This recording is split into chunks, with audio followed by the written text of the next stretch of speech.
नमस्कार दोस्तों, आपका स्वागत है हमारे विद्याभूमि क्लासेस चैनल पर। आशा करते हैं आप ठीक होंगे। मेरा नाम है आकाश। मैं आपको 9th की बायो पढ़ाने आया हूँ। ठीक है।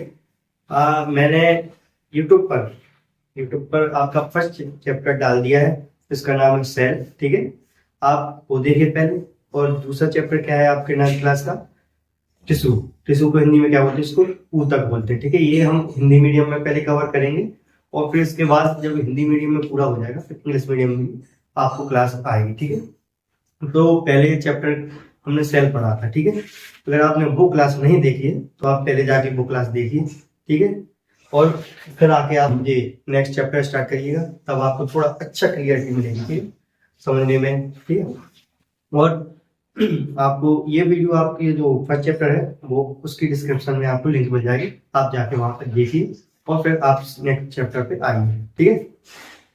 हाँ, और बता दें उसमें कुछ टॉपिक रह गए थे सेल वाले चैप्टर में, जैसे कि ऑस्मोसिस डिफ्यूजन, तो वो आपको अलग से प्रोवाइड की जाएगी। ठीक है, और क्वेश्चन क्लासेस वो आपको मिल जाएंगी टाइम से। ठीक है, लेकिन अभी आप चैप्टर पूरा करिएगा और पहले सिलेबस पूरा करिए, रिवीजन करते रहिएगा, क्वेश्चन वगैरह आपको मिल जाएगा। ठीक है, तो आइए स्टार्ट करते हैं। ऊतक। ऊतक होता क्या है? ठीक है, ऊतक ऊतक को इंग्लिश में क्या बोलते हैं? टिश्यू। ठीक है, हम आगे टिश्यू का भी वर्ड यूज कर सकते हैं या ऊतक भी बोल सकते हैं। ठीक है, तो आप थोड़ा कंफ्यूजन होगा। ठीक है, थोड़ा इंग्लिश का भी वर्ड यूज करेंगे हम। ठीक है, ऊतक ऐसी कोशिकाओं का समूह जिसकी संरचना व कार्य है समान हो उसे ऊतक कहते हैं। जैसे कि कोशिका कोशिका कोशिका का मिलकर मतलब एक से ही कोशिका, मतलब समान आकार की समान दिखने वाली कोशिका आपस में मिलकर क्या बनाती हैं? ऊतक। ठीक है, ऊतक बनाती हैं जिनका कार्य भी सेम हो। ठीक है, मतलब फंक्शन सेम हो और उसकी संरचना भी सेम हो। ठीक है, तो ऐसी कोशिकाओं का समूह क्या बनाता है? ऊतक। ठीक है, जिसको हम ऊतक बोलते हैं। ठीक है, अब टिश्यू के अध्ययन को क्या बोलते हैं हम? टिश्यू के अध्ययन को बोलते हैं हिस्टोलॉजी। ठीक है, ये आप थोड़ा याद रखिए कि टिश्यू को अध्ययन करते हैं, जब अपने टिश्यू का अध्ययन करते हैं तो उसको क्या बोलते हैं? हिस्टोलॉजी। ठीक है, आइए थोड़ा ऊतक के बारे में और देखते हैं, फिर और आगे बढ़ेंगे। फिर एक कोशिका जीव में एक कोशिका के अंदर सभी महत्वपूर्ण कार्य होते हैं। यानी कि हम सेल वाले चैप्टर पढ़ के आए थे, उसमें क्या देखा था हमने? यूनिसेलुलर, एक कोशिकीय और बहुकोशिकीय। ठीक है, मल्टी सेलुलर। ठीक है, तो एक कोशिकीय में हमने देखा था कि जो जीव जीव होते हैं, जो सजीव होते हैं, वो एक कोशिका से मिलकर बनते हैं। ठीक है, उनसे एक कोशिका से मिलकर बनते हैं। बिल्कुल सेम लाइन यहीं पर अच्छे से समझने में मिलेगी आपको कि एक कोशिका से जो सजीव होता है, जितने भी उसके महत्वपूर्ण कार्य होते हैं, जैसे कि श्वसन हुआ, उत्सर्जन हुआ, ठीक है, पाचन हुआ, ठीक है, ये सब सिर्फ एक कोशिका के अंदर ही होंगे। जितने भी उसके महत्वपूर्ण कार्य है वो किसमें होंगे? एक कोशिका के अंदर। जैसे कि बैक्टीरिया होगा, वो कैसा है? एक जीव, मतलब एक कोशिकीय। ठीक है, इंग्लिश में क्या बोलते हैं? यूनिसेलुलर। एक कोशिकीय जीव के अंदर वो जितने भी महत्वपूर्ण कार्य होंगे, उसके पाचन हुआ, श्वसन हुआ, उसमें और भी हुए, उत्सर्जन हुआ। ठीक है, तो वो किसके द्वारा करेगा? एक उसी कोशिका द्वारा सभी कार्य उस कोशिका के अंदर होंगे। ठीक है, ऐसे ही सेम बहुकोशिकीय जीव, मल्टी सेलुलर। ठीक है, मल्टी सेलुलर जीव। ठीक है, बहुकोशिकीय जीवों में सभी महत्वपूर्ण कार्य कोशिकाओं के विभिन्न समूह द्वारा किया जाता है। इसका मतलब क्या होगा? इसका मतलब ये हुआ, यहाँ पर एक कोशिकीय मतलब एक जीव, एक कोशिका थी, यहाँ पे बहुकोशिकीय जीव है। ठीक है, तो यहाँ पे अनंत अनंत कोशिकाओं का समूह, मतलब यहाँ पे देखिए एक कोशिका थी यार, वहां पर साथ छोड़ देते हैं।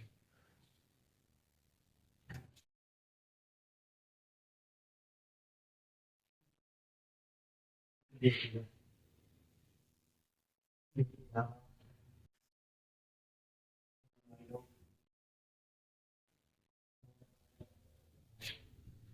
देखिए जैसे कि ये हमारी एक सेल है।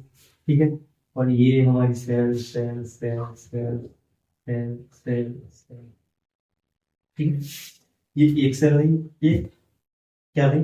कई सारी सेल। ठीक है, ये एक सेल जैसे कि एक कोशिकीय जीव है, जैसे कि एक बैक्टीरिया है। ठीक है, बैक्टीरिया मान लीजिए, इसमें क्या होगा? इसमें पाचन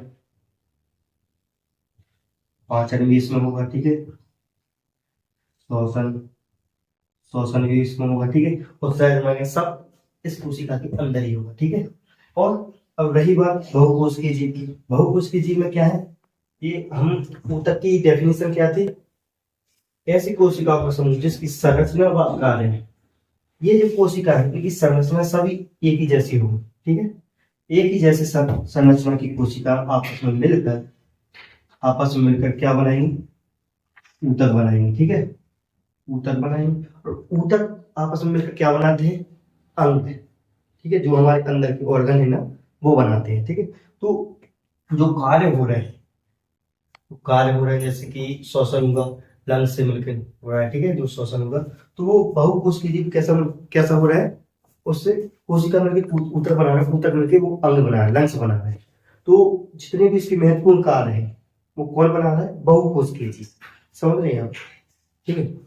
चलिए एक बार अच्छे से समझाते हैं, इसमें तो आप समझ ही गए होंगे अच्छे से, एक बार इसको समझाते हैं क्योंकि हमें भी लग रहा है थोड़ा आपको समझ में नहीं आएगा। बहुकोशिकीय जीवों में सभी महत्वपूर्ण कार्य कोशिकाओं के विभिन्न समूह द्वारा किया जाता है, जैसे कि देखिए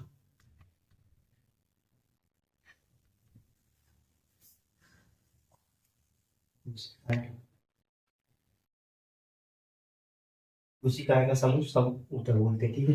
एक ऊतक हुआ, फिर समूह हुआ, ये दूसरा ऊतक, फिर तीसरा ऊतक हुआ। अब देखिए ये क्या है, कोशिकाएं का समूह, तो मिलकर क्या बना रहा है, ऊतक, ठीक है, जो हम अभी पढ़ रहे हैं पूरा चैप्टर इसी के बारे में, ठीक है। ये दूसरा है, ये तीसरा है, ऐसे ही मिलकर जैसे इस सभी, इस गुच्छे ने क्या बनाया, इस समूह ने क्या बनाया, एक ऑर्गन बनाया, जैसे कि हमारा लंग्स हुआ, ठीक है, इसने क्या बनाया, किडनी बनाई, इसने क्या बना, हार्ट बनाया, ठीक है। अब देखिए जो हमारे महत्वपूर्ण अपनी बॉडी के अंदर महत्वपूर्ण कार्य कौन से होते हैं, जैसे कि एस्पायरेटरी श्वसन, सर्कुलेटरी सिस्टम, ठीक है, एस्किलेटरी सिस्टम, तो ये सभी महत्वपूर्ण कार्य कैसे हो रहे हैं, ऑर्गन के द्वारा, और ऑर्गन किस चीज से बन रहे हैं, ऊतक द्वारा, ठीक है, समझ गए आप। तो आशा करते हैं कि आपको ये समझ में आएगा, एक बार और फिर से समझा देते हैं आपको, फिर हम आगे बढ़ते हैं। ऊतक क्या है, ऊतक ऐसी कोशिकाओं का समूह जिनकी संरचना व कार्य समान हो, उनको क्या बोलते हैं, ऊतक। और ऊतक को जब हम अध्ययन करते हैं तो उसको क्या बोलते हैं, हिस्टोलॉजी, ठीक है। ऊतक की डेफिनेशन आ जाती है कई बार आपके एग्जाम में, ठीक है, तो आप ऊतक की डेफिनेशन याद रखिए जो कि बहुत सिंपल है, ठीक है। और फिर उसके आगे थोड़ा ऊतक के बारे में देखिए, तो एक कोश के जीव होती है, उनमें कौन सी कोशिका से मिलकर बनते हैं, एक ही कोशिका से मिलकर बनते हैं। जितने भी उनके महत्वपूर्ण कार्य होते हैं वो किसके अंदर होते हैं, कोशिका के अंदर, वो एक ही कोशिका के अंदर। और बहुकोशिकीय जीव होते हैं वो कई सारी कोशिकाओं से मिलकर बनते हैं, और जितने भी उनके कार्य होते हैं वो अलग अलग कोशिकाओं के भिन्न भिन्न समूह हैं, उनके अंदर उनके पूरे महत्वपूर्ण कार्य होते हैं। चलिए तो अब हम आगे क्या पढ़ेंगे, पादप ऊतक। बता दें आपको कि इस चैप्टर को हम पढ़ेंगे कैसे, पहले हम पादप ऊतक पढ़ेंगे, ठीक, फिर पादप ऊतक के बाद क्या पढ़ेंगे हम, जंतु ऊतक, जंतु ऊतक के बाद आपका चैप्टर खत्म हो जाएगा, ठीक है। तो हम पादप ऊतक के बारे में पढ़ेंगे, ठीक है। चलिए हाँ, तो आइए, अभी हमने क्या पढ़ा था, ऊतक, ऊतक की डेफिनेशन देखी थी, ठीक है, और नॉर्मल पॉइंट देखे थे उसके छोटे छोटे, ठीक है। तो अब क्या पढ़ेंगे हम, अभी हमने क्या बताया था आपको कि ऊतक, ऊतक के बारे में कैसे पढ़ेंगे इस चैप्टर में।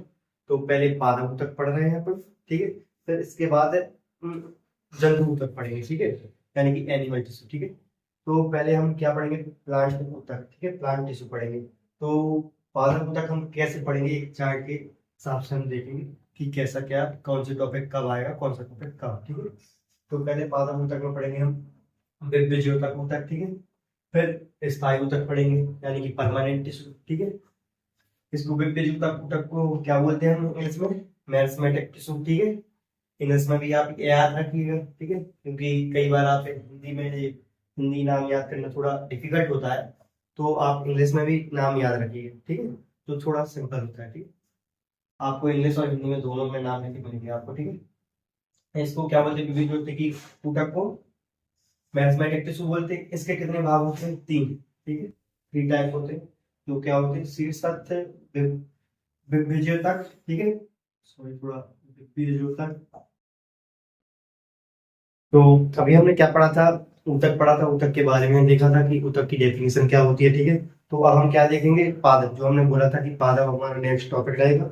तो पादप ऊतक के बारे में हम पढ़ेंगे कैसे, पूरे मतलब पूरा डिटेल में बताएंगे कि किस फिर पादप ऊतक कैसे लेवल में पढ़ेंगे, कौन से लेवल में पढ़ेंगे, क्या क्या पादप ऊतक के अंदर आता है, ठीक है। तो वो देखेंगे। फिर इसके बाद हम क्या देखेंगे, जंतु ऊतक, जो कि एनिमल टिश्यू बोलते हैं जिसको इंग्लिश में, ठीक है। इसको क्या बोलते हैं इंग्लिश में, प्लांट टिश्यू, ठीक है। तो पहले हम देखेंगे पादप ऊतक होते कितने प्रकार के हैं, ठीक है। एक बेभ्यज्योतिकी ऊतक, ठीक है, एक स्थायी ऊतक। बेभ्यज्योतिकी ऊतक को क्या बोलते हैं, मेरिस्टेमेटिक टिश्यू बोलते हैं, ठीक है। आप इनकी इंग्लिश में भी नाम याद रखिएगा, क्योंकि हिंदी में नाम याद रखने का थोड़ा डिफिकल्ट होता है, ठीक है।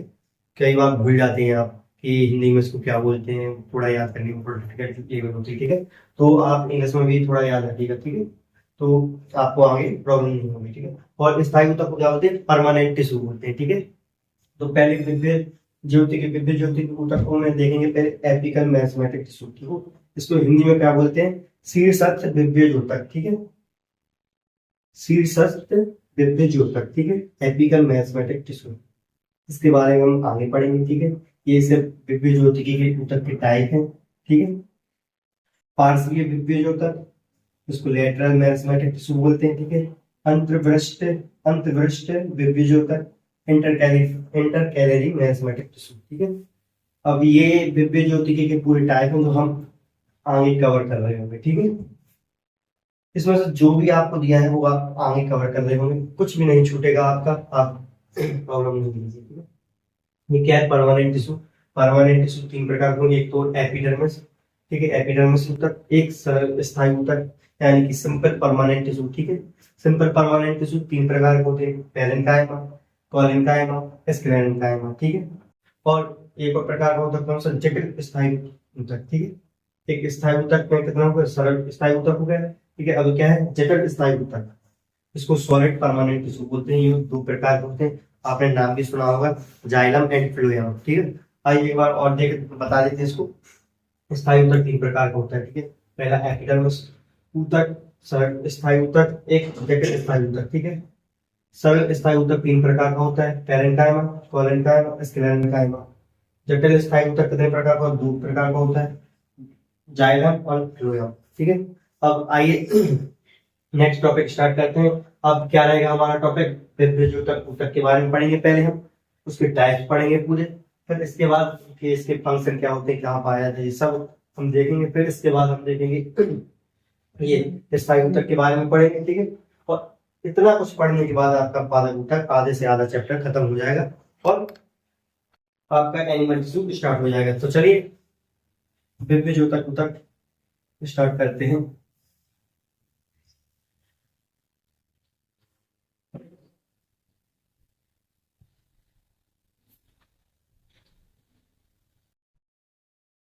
तो आइए, अभी हमने देखा था पादप ऊतक के बारे में कि पादप ऊतक के बारे में कैसे पढ़ेंगे हम, ठीक है। तो पहले हम देखेंगे कि दिव्य ज्योतिकी ऊतक देखेंगे, फिर हम देखेंगे स्थायी ऊतक देखेंगे यानी कि परमानेंट टिश्यू देखेंगे, ठीक है। तो पहले दिव्य ज्योतिकी ऊतक को क्या बोलते हैं, इसमें मेरिस्टेमेटिक टिश्यू बोलते हैं, याद रखिएगा, मेरिस्टेमेटिक टिश्यू, ठीक है। ये ऊतक कहाँ पाया जाता है, यानी कि जब पेड़ वृद्धि करता है, यानी कि जैसे कि पेड़ की तना वृद्धि कर रहा है, जड़ वृद्धि कर रही है, तो ये मैथमेटिक टिश्यू कहाँ पे पाया जाएगा, वही उस जगह पाया जाएगा जहां से पेड़ वृद्धि कर रहा है। यानी कि समझते हैं, ये ऊतक वृद्धि करते हुए भागों में पाया जाता है, ठीक है, जैसे तने व जड़ों में पाया जाता है। और ये कैम्बियम के आधार पर तीन प्रकार होता है, ठीक है। कैम्बियम, अब देखिए कैम्बियम क्या है, कैम्बियम बर्ड के बारे में बताएंगे, पहले थोड़ा दिव्य ज्योतिकी ऊतक के बारे में बताएंगे, ठीक है, अच्छे से, कि दिव्य ज्योतिकी ऊतक के पाया पाया कहा जाता है। ये ऊतक वृद्धि करते हुए इस भाग में पाया जाता है, यानी कि देखिए जैसे कि ये हमारा एक पेड़ है, ये हमारा एक पेड़ है, ठीक है। जड़ें एक तनी है, ठीक है। तो जड़ों में मान लीजिए ये वृद्धि हुई है, ठीक है। तो ये तनों में वृद्धि हो रही है, तने फूट रहे हैं, ठीक है।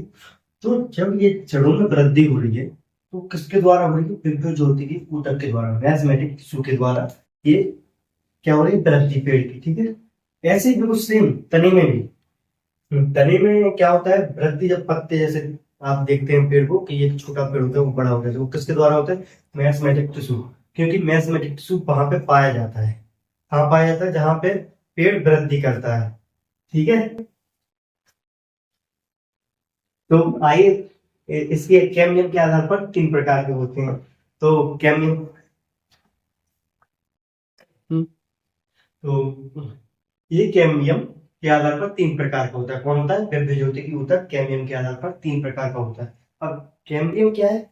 कैम्बियम भी एक टिश्यू है, यानी कि ऊतक है, जो पौधे की सेकेंडरी ग्रोथ करवाती है, यानी कि द्वितीय वृद्धि करवाता है, ठीक है। कैम्बियम के आधार पर 3 प्रकार के होते हैं। वो कौन से होते हैं? जो हम अभी आगे भी पढ़ के आए हैं, वही उसके टाइप्स हैं। एक कौन सा है? एपिकल मेरिस्टेमेटिक टिश्यू, एक लेटरल मेरिस्टेमेटिक टिश्यू, एक इंटरकैलरी मेरिस्टेमेटिक टिश्यू, ठीक है। तो आइए पहला पढ़ते हैं, पहला टाइप पढ़ते हैं, विद्युत ज्योति ऊतक का, ठीक है। तो शीर्षक विविध तने व जड़ के शीर्ष पर स्थित होता है, यानी कि एपिकल मेरिस्टेमेटिक टिश्यू कहाँ पर पाया जाता है? तने व जड़ के शीर्ष पर, यानी कि ये देखिए आपकी जड़, ठीक है, और ये आपका तना है, ठीक है। तना थोड़ा मोटा बनाते हैं, तो ये आपकी जड़, तने व जड़ के शीर्ष पर स्थित होता है, ठीक है। शीर्ष माने यानी कि देखिए, जो एपिकल मेरिस्टेमेटिक टिश्यू है वो शीर्ष माने ऊपर, माने एंड पर, एंड बोल सकते हैं या आगे वाले भाग बोल सकते हैं, ठीक है। जड़ के आगे जो क्या करवाएगा? तने व जड़ के शीर्ष पर स्थित होता है और पादों की लंबाई में वृद्धि करता है। अब देखिए वृद्धि कैसे करता है। जो एपिकल मेरिस्टेमेटिक टिश्यू है वो अब वो जो एपिकल मेरिस्टेमेटिक टिश्यू है वो लंबाई कैसे बढ़ाएगा पेड़ की? ये एक 11वीं का टॉपिक है थोड़ा सा, उसमें हम बताते हैं आपको थोड़ा एबी पे, ताकि आपको थोड़ा अच्छे समझ में आए, थोड़ा इंटरेस्ट में। देखिए जो एपिकल मेरिस्टेमेटिक टिश्यू है वो नीचे को,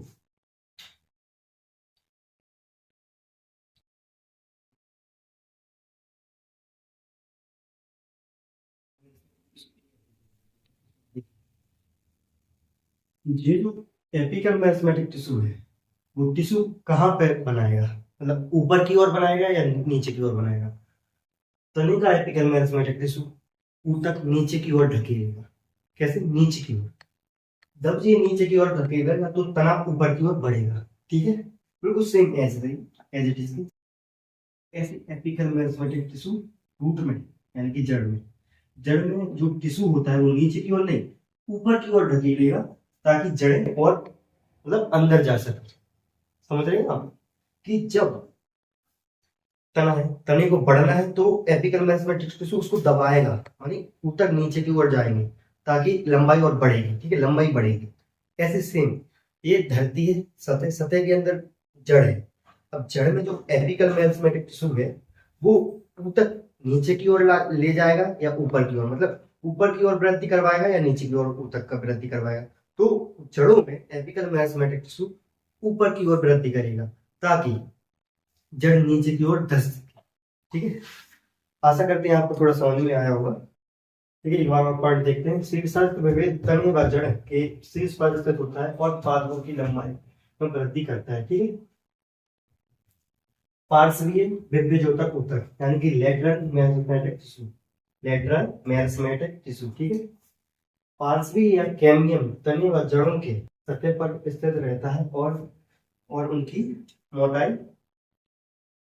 उनकी मोटाई बढ़ाते हैं, ठीक है।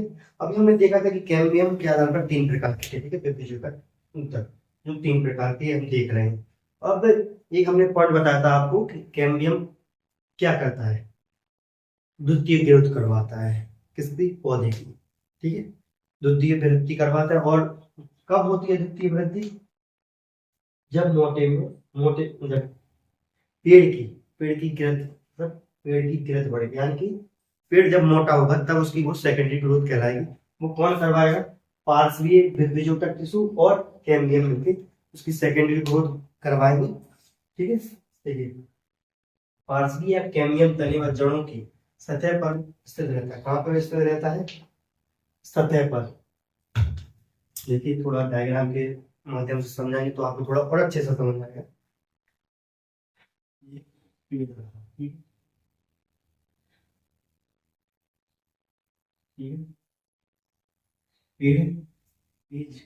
पार्श्वी कहाँ पे पाया जाएगा? सतह पर,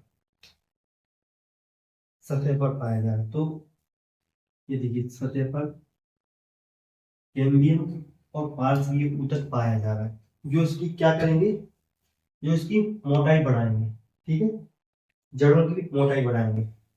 और जब मोटाई बढ़ती है, जब पेड़ मोटा होता है यानी कि उसकी गिरद बढ़ती है, तो क्या कहलाती है? वो सेकेंडरी ग्रोथ, जो आपके इसमें नहीं है अभी, वो आपकी 11th क्लास में आएगा। ठीक है, क्योंकि ये तो आपकी थोड़ा छोटा छोटा डिटेल है आपकी 9th क्लास में, 10th क्लास में। और जो आपका मेन सब्जेक्ट एक अलग से सब्जेक्ट हो जाता है, जैसे कि बायोलॉजी होता है। ठीक है, बायोलॉजी अलग से सब्जेक्ट हो जाता है, तब आपको और अच्छे से डीपली पढ़ाया जाता है उसमें। ठीक है, उस क्लास में।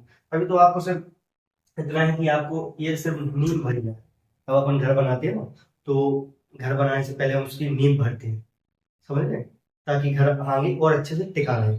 तो ऐसे ही स्टूडेंट को किया जाता है कि पहले बच्चों को थोड़ा बेसिक पढ़ाया जाए। ठीक है, बेसिक पढ़ाए, फिर उसके आगे जो आगे वाली क्लास आती है ना, तो फिर उसमें उसको डिटेल से पढ़ाया जाता है। ठीक है,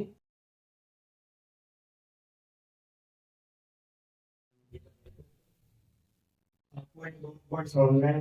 ठीक है, अब अंतर्वृष्टीय विभेज ऊतक ऊतक के बारे में देखें। इसको इंग्लिश में क्या बोलते हैं? Inter calorie meristematic tissue. Inter calorie meristematic tissue कहाँ पर पाया जाता है? जो ज्यादातर घास, घास में पाया जाता है। जो आप देखते हैं हरा भरा घास का मैदान रहता है ना, उसमें पाया जाता है, जैसे चारा होगा। ठीक है, उसमें आप देखते होंगे कि जो चारा होता है, घास होता है, उसको गाय भैंस खा लेती है, तो उसमें वो वृद्धि फिर से आ जाती है। मतलब जो पहले पहले पौधा था और फिर से वही का वही पौधा फिर से वापस हो जाता है। वो किस टिश्यू के द्वारा होता है? वो इंटरकैरियर मेरिस्टेमेटिक टिश्यू के द्वारा होता है। क्यों? क्योंकि घास में, वो घास की जो पत्तियां होती हैं, उसमें कौन सा टिश्यू पाया जाता है? इंटरकैरियर मेरिस्टेमेटिक टिश्यू पाया जाता है। ठीक है, जो उस पौधे की, उस घास की पुनः वृद्धि करवा देता है। ठीक है, ये ऊतक पत्तियों व आधार पर, पत्तियों के आधार पर व टहनिया के पर यानी कि इंटरनोड के और स्थित रहता है। अब देखिए इंटरनोड आया है, इस वर्ड का मतलब क्या है? आपने गन्ना देखा होगा। ठीक है, गन्ना की गन्ने के हिसाब से दिखा रहा हूँ। एक मान लीजिए ये आपका एक गन्ना है। ठीक है, आई होप दिख रहा होगा आपको।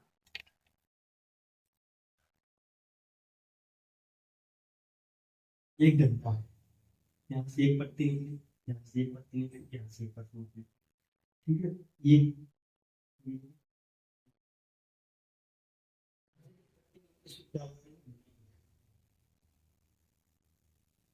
ये आपके 9th क्लास में नहीं है इतना डीपली, लेकिन हम थोड़ा समझा रहे हैं आपको कि ताकि आप अच्छे से समझ सकें, इसलिए बता रहे हैं आपको। ठीक है, तो ये क्या है? नोड। अब ये नोड के बीच में जो एक नोड पाया जाएगा उसको क्या बोलेंगे? Inter node. यानी कि दो नोड के बीच में क्या पाया जाता है? Inter node. ठीक है, सॉरी, इंटर नोड समझ गए हो क्या होता है? तो इंटर कैलोरी मैथमेटिक टिश्यू कहाँ पाया जाता है? पत्तियों के आधार पर। यानी कि जो आपने पत्ती देखी है, पत्ती का आप उठा दें तो पत्ती एक नेटवर्क टाइप की दिखती है, उसमें कौन सा टिश्यू पाया जाता है? Inter calorie mathematic tissue. ठीक है, और टहनियों में पाया जाता है ताकि वो पुनरावृत्ति कर सके। ठीक है, और चलिए एक बार फिर से थोड़ा बता दें आपको, फिर इसके विभिन्न ज्योति की ऊतक के बारे में विशेषताएं देखेंगे इसकी। ठीक है, और कुछ पॉइंट और रहेंगे और विभिन्न ज्योति की ऊतक आपका खत्म हो जाएगा। ठीक है, फिर आपका परमानेंट टिश्यू आ जाएगा। ठीक है, और फिर उसके बाद आपका टॉपिक ये खत्म हो जाएगा। ज्यादा बड़ा टॉपिक नहीं रहेगा, जल्दी से जल्दी खत्म करने की कोशिश करेंगे ताकि आपको भी रिलैक्स फील हो। ठीक है, हाँ, और बता दें कि अगर आपको ये नोट लिखना हो तो ये नोट लिख सकते हैं, अगर आपको कोई कंफ्यूजन ना हो रही हो। क्योंकि हम सिर्फ आपको ये नोट सिर्फ लिख के आपको समझाना चाहते हैं ठीक है। अगर आपको कोई प्रॉब्लम ना हो तो ये लिख सकते हैं आप, ठीक है, स्क्रीनशॉट ले सकते हैं। और नहीं तो आपको टेलीग्राम पे इसकी पूरी पीडीएफ मिल जाएगी, ठीक है। इससे और अच्छे नोट, हैंड रिटन नोट्स आपको मिल जाएंगे, जो कि आपको लिंक मिल जाएगी आपको, ठीक है, डिस्क्रिप्शन में। ठीक है, तो आइए एक बार रिकैप लेते हैं। दिव्य ज्योति की उत्तर को इंग्लिश में क्या कहते हैं? मैथमेटिक। शीर्षार्थ दिव्य ज्योति को उत्तर को क्या बोलते हैं? Apical mathematic tissue. इसको क्या बोलते हैं? पार्श्वी को लेटरल मैथमेटिक टिश्यू। अंतःपृष्ठ को क्या बोलते हैं? इंटरकैरिंग मैथमेटिक टिश्यू। अब आपको करना क्या है, ये आपको याद तो करना है, हिंदी वाले नाम तो याद करना है, लेकिन उसके साथ इंग्लिश वाले नाम भी याद करने हैं, ठीक है, ताकि आपको आगे इन फ्यूचर में आपको पेपर के टाइम प्रॉब्लम ना हो, ठीक है। क्योंकि आप अगर दोनों याद करेंगे तो आपको भूलने में थोड़ी कम प्रॉब्लम होगी, क्योंकि आप एक वर्ड भूल जाएंगे लेकिन दूसरा वर्ड नहीं भूल सकते। तो विद्युत ज्योति ऊतक कहाँ पाया जाता है? जहाँ पे पेड़ वृद्धि करता है, जहाँ पे मतलब जौन से भाग में वृद्धि होती है पेड़ की, वहां पे दिव्य ज्योति की ऊतक पाया जाता है, ठीक है। और ये कैम्बियम के आधार पर 3 प्रकार होता है, ठीक है, 3 प्रकार के होते हैं, ठीक है, मैथमेटिक टिश्यू। एक एपिकल मैथमेटिक टिश्यू, ठीक है, जो कहाँ पाया जाता है? तनी व जड़ में पाया जाता है, ठीक है, जो पालकों की लंबाई बढ़ाता है, ठीक है। लेटरल मैथमेटिक टिश्यू कहाँ पाया जाता है? पार्श्वी या कैम्बियम तने की जड़ें बढ़ाती है। जे पार्श्वी क्या करता है? मोटाई बढ़ाता है, और कैम्बियम भी मोटाई बढ़ाता है, ठीक है। अंतःपृष्ठीय विद्युत ज्योतक क्या करता है? पानी की पुनरावृत्ति करता है। समझ जाइए कि पुनरावृत्ति यानी कि कहीं आपने घास काट दिया तो फिर से वही का वही वैसे कि वैसा घास आता है, किसके द्वारा होता है? इंटरकैलरी मैथमेटिक टिश्यू के द्वारा, ठीक है। तो ये कहाँ पाया जाता है? पत्तियों में और टहनियों में पाया जाता है। तो आइए अब हम इसकी विशेषताएं देखेंगे एक एक करके, फिर इसके बाद आपको दिखाएंगे। तो आइए अब विशेषताएं देखते हैं मैथमेटिक टिश्यू की, ठीक है, विद्युत ज्योति की ऊतक की विशेषताएं देखते हैं, ठीक है। जो विद्युत ज्योति की ऊतक है कि जो कोशिकाओं से मिलकर बनता है, जैसे कि हमने पालक कोशिका के बारे में थोड़ा पहले बताया था आपको। कब बताया था? सेल के चैप्टर में, सेल चैप्टर में बताया था आपको कि वो पालक कोशिका की जो कोशिका भित्ति होती है वो किस चीज से बनती है? सेल्यूलोज से मिलकर बनती है। तो ऐसे ही इसमें सेल्यूलोज की बनी कोशिका भित्ति होती है इसमें, ठीक है। कोशिकाओं के बीच में स्थान अनुपस्थित होता है, ठीक है, और सटकर जुड़ी होती है। यानी कि कैसा है इसका मतलब समझिए, देखिए यहाँ पर देखिए, ये दूसरा पॉइंट समझा रहे हैं, यहाँ पे देखिए, यहाँ पे समझा रहा है, देखिए एक कोशिका, दूसरी कोशिका, तीसरी कोशिका, चौथी कोशिका।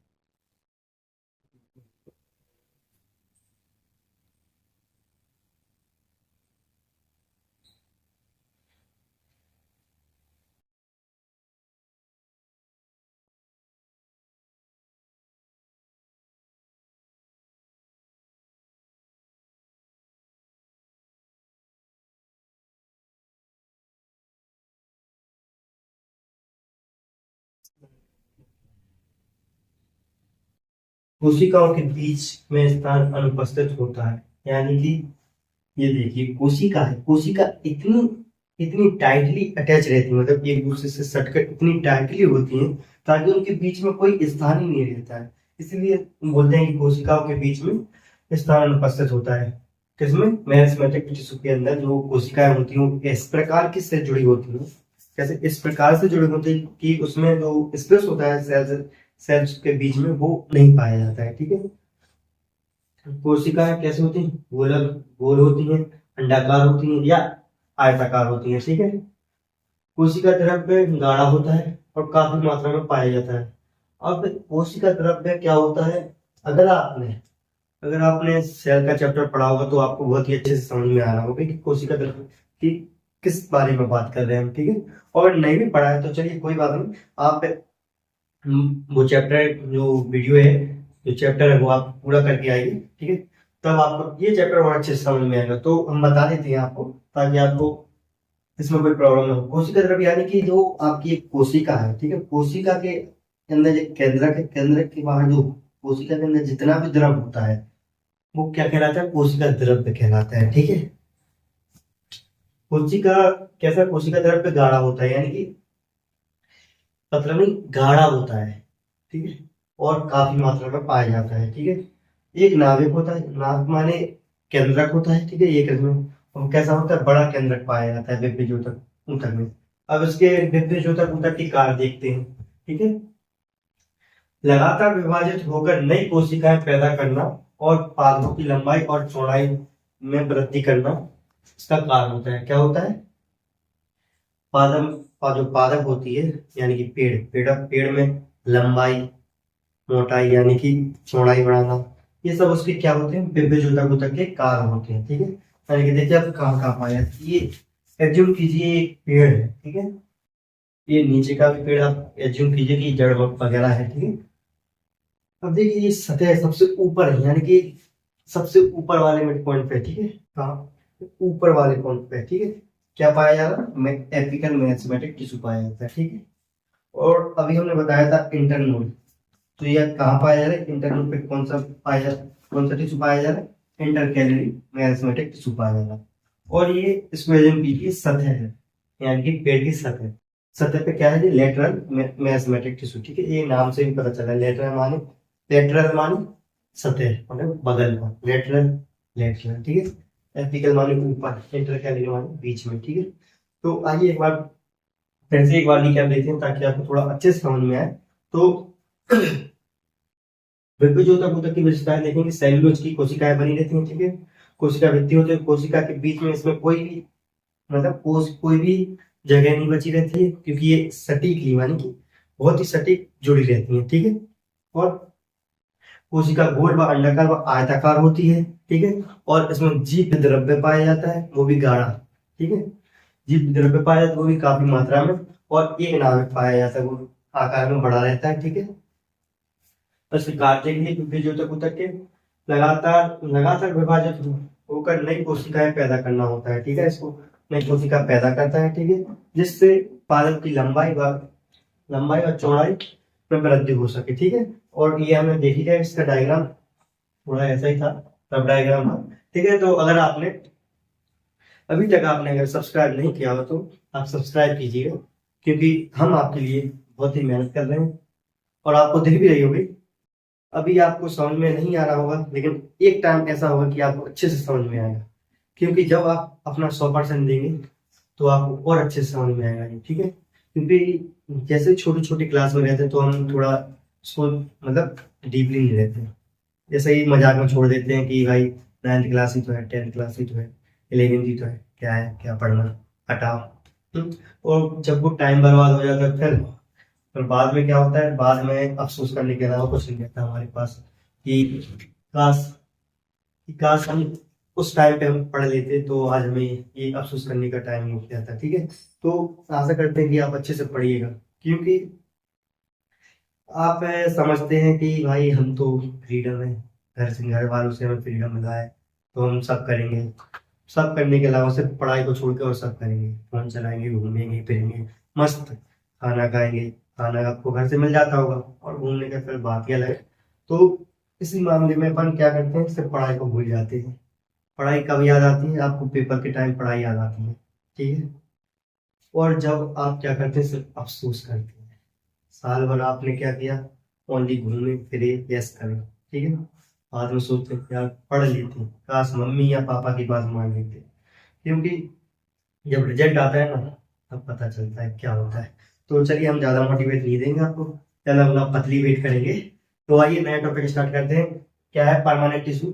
अब हमारा विभ्रजोतक जो था वो पूरा टॉपिक खत्म हुआ। अब हमारा जो नेक्स्ट टॉपिक है परमानेंट टिश्यू, अब उसके बारे में पढ़ते हैं, फिर इस टॉपिक को भी खत्म करते हैं।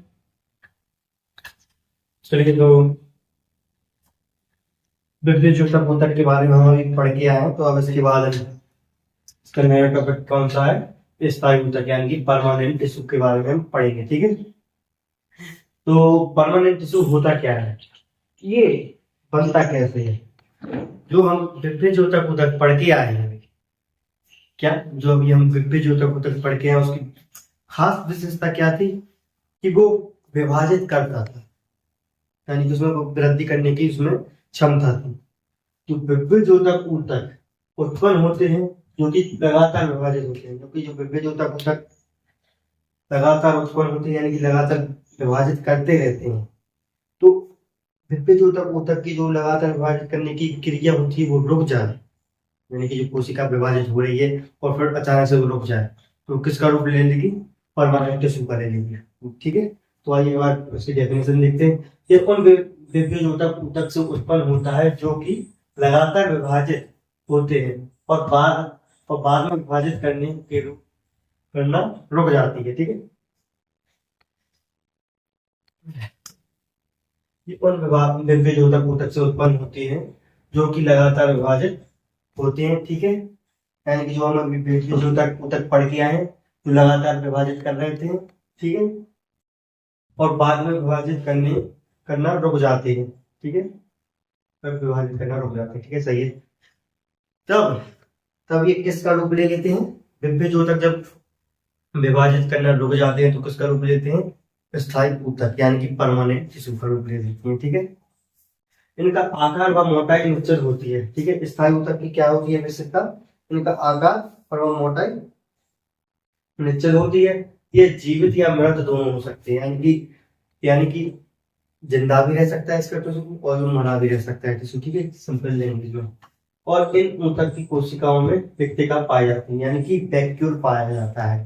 वैक्यूल हम जो अभी आगे चैप्टर पढ़ के आए हैं उसमें हमने आपको बताया था वैक्यूल होता क्या है। ठीक है, और एक सरल कोशिका एक विशिष्ट कार्य करने के लिए स्थायी रूप से आकार प्राप्त करती है। जो एक सरल कोशिका होती है वो एक सरल कोशिका एक विशिष्ट कार्य माने कि एक अलग कार्य है, समझ रहे हैं आप। एक विशिष्ट माने एक उपशिष्ट कार्य करने के लिए वो एक स्थायी रूप से एक आकार बदलती है। वो अपना उस आकार बदलने की क्रिया को क्या बोलते हैं, विभेदीकरण।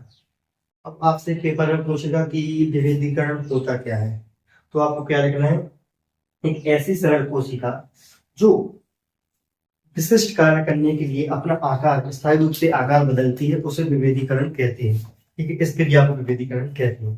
ठीक है, और आपको नंबर मिल जाएगा।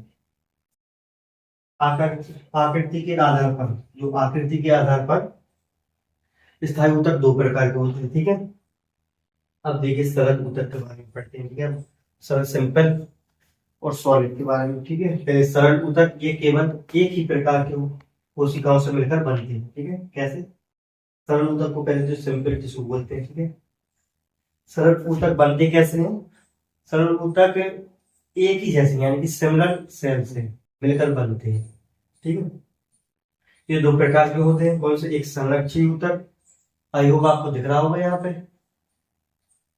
दिख रहा है, संरक्षी ऊतक जिसको इंग्लिश में क्या बोलते हैं, प्रोटेक्टिव टिश्यू। ठीक है, एक संभरण ऊतक जो सपोर्ट करता है पादप को। ठीक है, संरक्षी ऊतक का मेन काम होता है कि पादप की सुरक्षा कर सके। ठीक है, दो बाई एक बार स्थायी ऊतक के बारे में और पढ़ेंगे, फिर उसकी विशेषताएं, फिर एपिडर्मिस, इसके बाद क्या रहेगा आपका नया टॉपिक एपिडर्मिस, जो हमने यहाँ पे लिखा था एपिडर्मिस, फिर उसके बाद सैंपल, फिर उसकी कार, फिर विशेषताएं, फिर ऐसे ये सब अपना चलता रहेगा। ठीक है, टॉपिक स्थायी ऊतक परमानेंट टिश्यू अच्छे से समझते हैं एक बार और अच्छे से।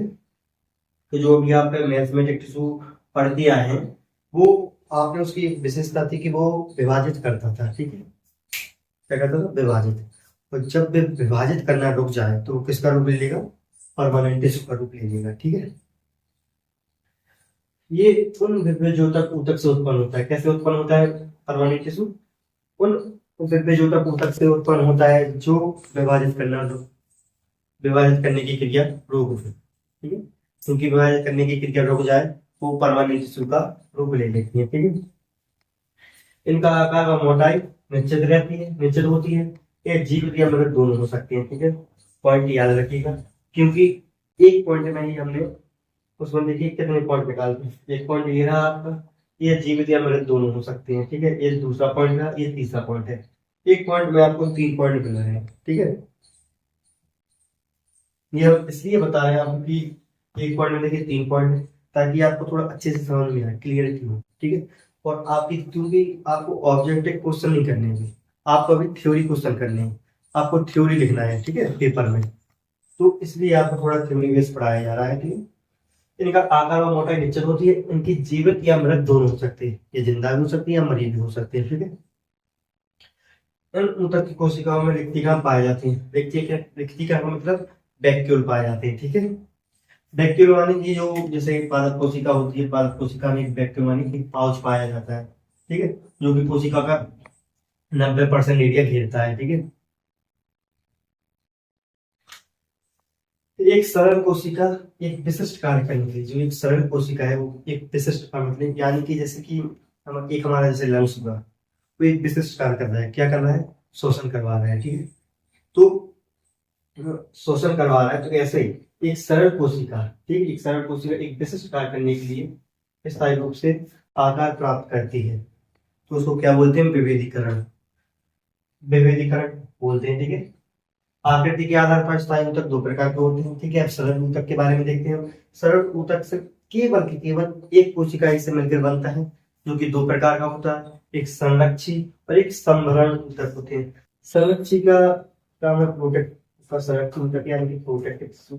इसका मतलब आप नाम से ही पता लगा सकते हैं कि पादपी ओनली ये का मेन कार्य क्या है, सुरक्षा करना होता है, ठीक है, प्रोटेक्ट। पर ये क्या है, सपोर्ट करता है, ठीक है। संभरण ऊतक क्या करता है, सपोर्ट देता है। तो आइए अब हम देखेंगे एपिडर्मिस के बारे में देखेंगे, फिर उसके कार्य देखेंगे, ठीक है। चलिए तो मिलते हैं नए टॉपिक के साथ।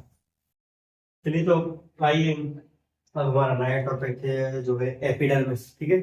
एपिडर्मिस होता क्या है, तो एपिडर्मिस के बारे में हम देखेंगे।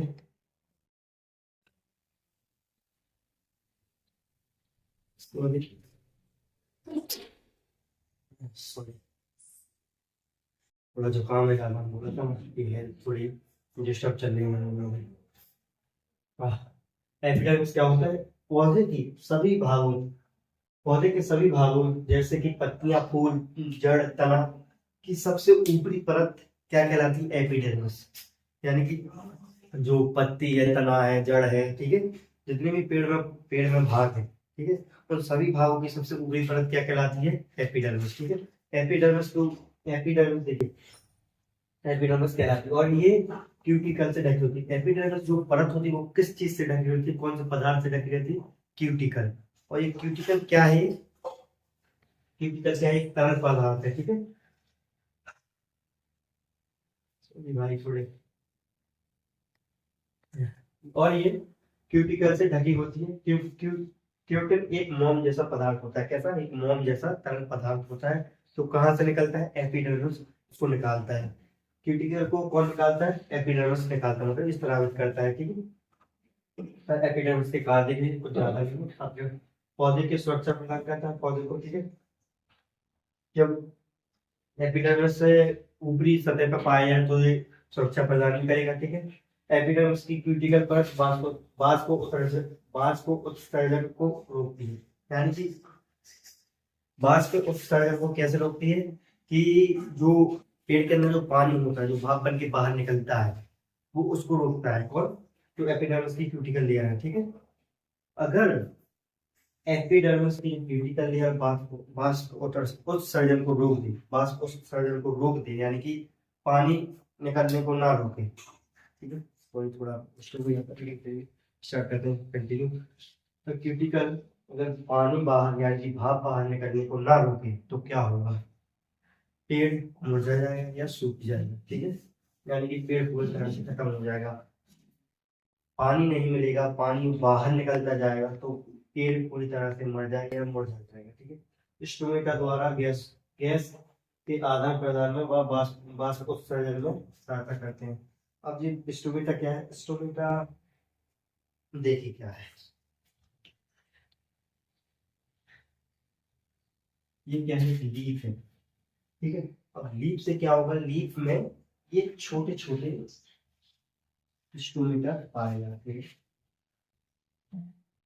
स्टोमेटा पाए जाते हैं, ठीक है। आप इसको एक हिसाब से गेट बोल सकते हैं। स्टोमेटा से क्या निकलता है, गैस निकल सकती है, भाप निकल सकती है, जो पानी की रूप, पानी होता है, पानी भाप के रूप में निकलता है, किसके द्वारा निकलता है, स्टोमेटा के द्वारा निकलती है, ठीक है। अब स्टोमेटा के बारे में थोड़ा और पढ़ेंगे आगे। कहाँ पर पाया जाती है, हमने आपको बता दिया कि पत्तियों के ऊपर पाया जाता है, ठीक है, सतह पर। अब देखिए कॉर्क, कॉर्क क्या है, कॉर्क माने छाल, जैसे पेड़ की छाल देखी आपने, वही, ठीक है? और यही कॉर्क, कॉर्क है, इससे क्या क्या किया गया था, एक कोशिका की खोज की गई थी सबसे पहले, आपको मैंने बताया पहले चैप्टर में। जो कि सेल चैप्टर था उसमें बताया था आपको कि सबसे पहली कोशिका की सेल जो कोशिका थी ना, जो डेड सेल थी, डेड सेल की कुछ काय में से की गई थी और में से की गई थी। ठीक है, पौधे में लगातार वृद्धि होने के कारण जब जब जड़ व तने की परिधि में उपस्थित ऊतक काट में बदल जाते हैं। यानी कि जो पौधे में, जैसे आप देखते हैं पहले छोटा पौधा होता है तो हरा भरा पौधा रहता है, ठीक है, और जब वो बढ़ता जाता है, जब उसमें वृद्धि लगातार होती रहती है तो वो एक मोटा और उसमें छालदार हो जाता है। ठीक है, छालदार वृद्धि करती है। ठीक है, उपस्थित ऊतक काट में बदल जाता है। जब वो छाल देखते हैं आपकी पेड़ के ऊपर की वो छाल, वो क्या कहलाता है? काट। ठीक है, काट कोशिका जल जल व गैस दोनों को प्रकार को रोकती है। यानी कि कर्क कोशिका क्या करती है? सॉरी, थोड़ा हेल्थ सही नहीं है तो थक जा रहा हूँ अभी। पौधे में जो लगातार वृद्धि होती है उसके कारण वो कर्क में बदल जाता है जो ऊतक। ठीक है, और जो कर्क ऊतक है, जो कर्क होता है वो किस चीज को रोकता है? जल व गैस के दोनों को प्रभाव को रोकता है, जल और गैस को बाहर निकलने से रोकता है। ठीक है, तो आइए एक बार एपिडर्मिस देखते हैं। एपिडर्मिस के सभी भागों को, जैसे कि पत्तियां हुई, जड़ हुई, तने हुए, ठीक है, फिर सभी सभी भागों की सतह पर पाया जाता है। ये क्या कहलाती है? एपिडर्मिस लेयर कहलाती है। ठीक है, एपिडर्मिस से क्या निकलता है? क्यूटिकल, एक मोम टाइप एक लिक्विड निकलता है। ठीक है, जो वाष्प उत्सर्जन को रोकता है। ठीक है, वाष्प उत्सर्जन को रोकता है। ठीक है, और उसकी देखिए कार देखिए, पौधे की सुरक्षा प्रदान करता है एपिडर्मिस। ठीक है, एपिडर्मिस की जो क्यूटिकल लेयर लेयर होती है, जो हमने आपको बताया था, ठीक है, कहाँ से निकलती है? एपिडर्मिस से। तो वाष्प उत्सर्जन को रोकती है। ठीक है, स्टोमेटा द्वारा गैसों का आदान प्रदान होता है। ठीक है, ये और वाष्प वाष्प उत्सर्जन का भी होता है काम, बट पौधे में लगातार वृद्धि होने के कारण, पौधे में लगातार वृद्धि होने के कारण जब जड़ का तना, जड़ व तना की परिधि, जो परिधि होती है कि जो सतह सतह में उपस्थित ऊतक कार्ड में बदल जाते हैं। जो सतह पे जो ऊतक उपस्थित रहते हैं वो किस चीज में बदल जाते हैं? कॉर्ड में बदल जाते हैं। ठीक है, कार्ड कोशिका जल व गैस दोनों का प्रभाव रोकता है। तो ठीक है, आइए हम दूसरा टॉपिक स्टार्ट करते हैं। तो आइए, अभी हमने क्या क्या पढ़ा था? एक एपिडर्मिस पढ़ा था जो कि लेयर होती है। ठीक है, और क्यूटिकल के बारे में देखा था। ठीक है, और कॉर्ड के बारे में देखा था। ठीक है, तो अब हम क्या देखेंगे? अब स्टोमेटा और कॉर्ड। स्टोमेटा आया था ना एक बार, तो अब स्टोमेटा देखेंगे और कॉर्ड के बारे में देखेंगे। ठीक है, हाँ, स्टोमेटा, कॉर्ड। तो आइए स्टार्ट करते हैं। स्टोमेटा होता क्या है और कॉर्ड क्या है? ठीक है, कॉर्ड के बारे में हम आगे पढ़ के आए हैं, डिफरेंस के लिए यहाँ पे देखेंगे। ठीक है, ये पत्तियों की एपिडर्मिस में बहुत सी सूक्ष्म छिद्र होते हैं। क्या है? तो पत्तियों में एपिडर्मिस पाया जा रहा था ना, जो लेयर पाई जा रही थी, ठीक है, जो पत्तियों की, इसको क्या बोल रहे थे? एपिडर्मिस।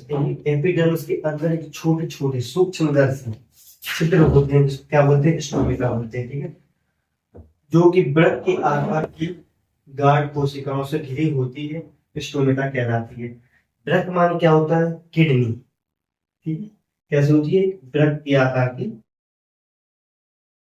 वृक्क के आकार की एक हार्ड सेल होती है, उससे घिरी रहती है, जिसको क्या बोलते हैं? स्टोमेटा सेल बोलते हैं। ठीक है, इसका कार्य क्या होता है? CO2 और O2 का प्रवाह करती है। ठीक है, अंदर से बाहर, बाहर से अंदर करती है। ठीक है, और देखेंगे जब जड़ें व तने वृद्धि वृद्धि होती है, मतलब जब जड़ें और तनों में वृद्धि होती है तो वह क्षार के रूप में इकट्ठे हो जाते हैं।